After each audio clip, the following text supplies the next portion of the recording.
ભરતખંડની પાવન ભૂમિ ઉપર પ્રજા સ્વરૂપોની સ્થાપના કરવી, સતશાસ્ત્રોની રચના કરવી, કરાવવી અને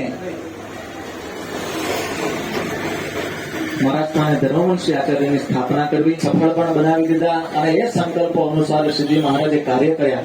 ભક્તિ માર્ગના પ્રવર્તન માટે આજે અમદાવાદ, વડતાલ, ભુજ, ધોલેરા આ વિવિધ 6 ધામોની અંદર મોટા મોટા ગગનચુંબી મહામંદિર નિર્માણ કરી અને આત્યંતિક મોક્ષ પાસોદરા કે જે મંદિર વડતાલ તાબાનું હશે અને વડતાલ તાબાનું મંદિર જ્યારે થતું હોય ત્યારે ભક્તોનો સૌ ભક્તોના હૈયામાં હર્ષ છે.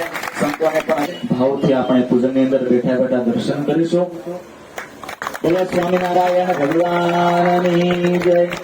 આપણે આ સભામાં વડીલ સંતો કે જેની અંદર જુનાગઢ દેશ, આખા વડતાલ દેશના સંપ્રદાયનું ગૌરવ કહી શકાય એવા વયોવૃદ્ધ ભજનાનંદી તપોનિષ્ઠ ધોરાજી નિવાસી પરમ પૂજ્ય સદગુરુ શ્રી મોહન પ્રસાદાજી સ્વામી પધાર્યા છે.